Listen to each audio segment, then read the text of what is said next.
Hello everyone and welcome back to extremely regular uploads. Haha, just kidding.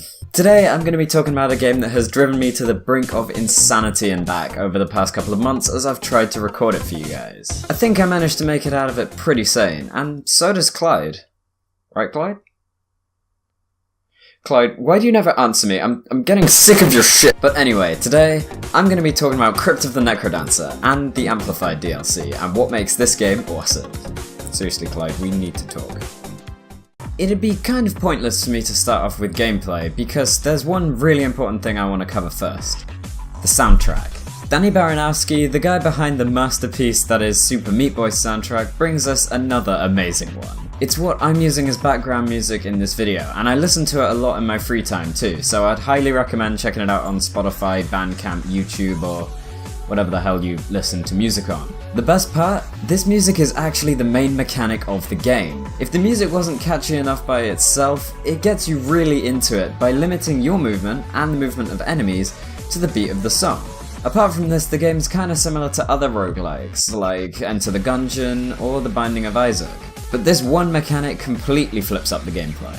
The very core of the game is that every beat you can move one square on the dance floor of the crypt, and if you move towards an enemy next to you, you'll attack them. If you don't move, you lose a multiplier, which makes any coins you pick up worth less and can have other effects depending on your items. However, as you explore, you'll find enemies that wait, and that move in odd patterns, moving once every 2 beats instead, or moving diagonally. These all sound pretty easy to predict, but remember that you have to make these decisions to the tempo of the song playing, which is no easy task, especially when you're enclosed from all angles and you have to plan several moves ahead. Towards the end of the game, the songs get really fast, and making decisions fast enough can become a real challenge. Luckily, you can get power-ups to help you in the form of items, which can be found in chests, hidden in statues and boxes, or bought from the shopkeeper. And yes, the shopkeeper sings.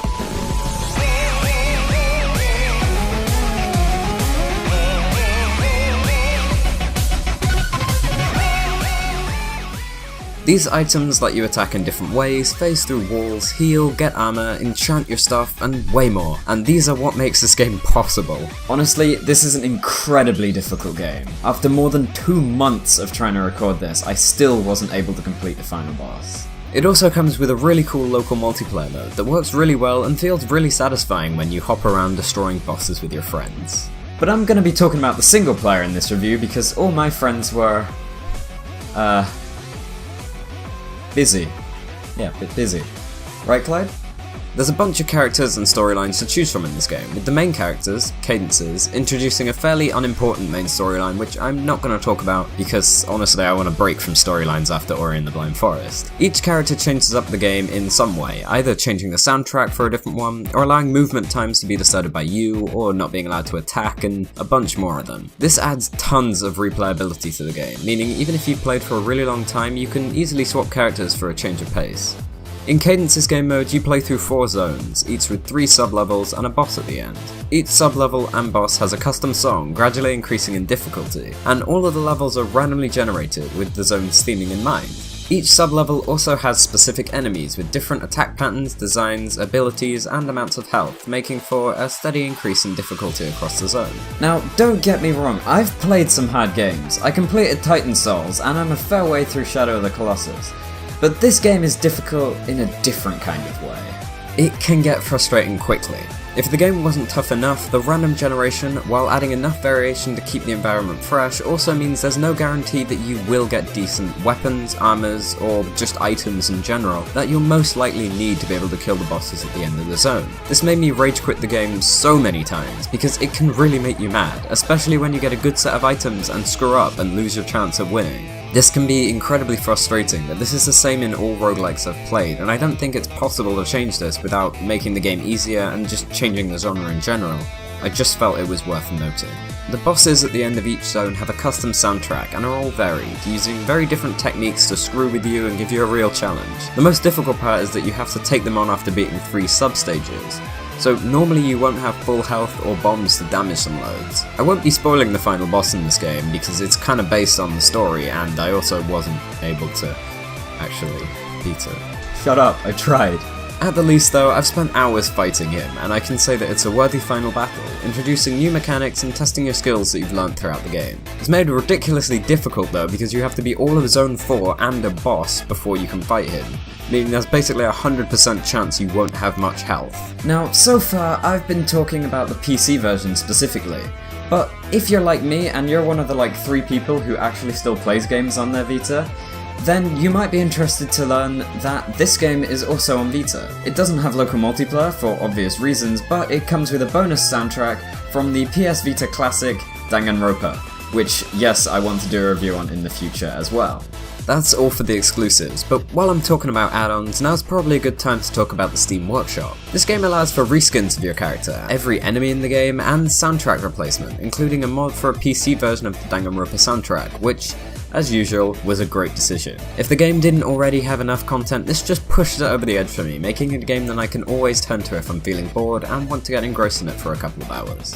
And that's basically it for Crypt of the What makes this game awesome? The DLC gods have granted you the add-on that came out 2 weeks ago, so we demand you review the Crypt of the Necrodancer Amplified Edition version thing. If you insist, random voice in my head. But I'm not making a whole other video for this because it's just a minor expansion, so I'm just gonna talk about it here for any of you who are kinda curious. There are other DLCs for this game too, that basically add another character to the game, giving a new storyline, more items, possibly more areas, and the best part, a new soundtrack to jam to. The Amplified DLC isn't too different to this, but is based before the game, and you play as an undead character. This introduces new mechanics to the game, new weapons, and a really cool EDM soundtrack for the game, that combined with the completely changed up gameplay, should be enough to get me to buy this DLC in the future. Overall, Crypt of the Necrodancer is a great concept that was developed and evolved into the game that I love to play today. The developers obviously care about how the game is received, and they're still putting effort into the game even now.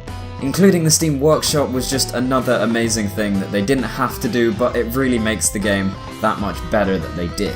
Of course, there are a few problems with this game, and maybe an inclusion of difficulty modes would be a good idea for, noobs like me. But with all that said, the quality and innovative gameplay, very well designed level generation system, obvious care for the game, and kick-ass soundtrack, the original one and all the DLCs, are what makes this game awesome. And I've really looked forward to more great games from Brace Yourself Studios in the future. Just a quick message before I end the video. If you're bored of waiting 2 or more weeks for me to upload, then I don't blame you, because it is a ridiculous amount of time to wait. I'm sorry I can't get them out more often, but that's just all the free time that I have at the moment.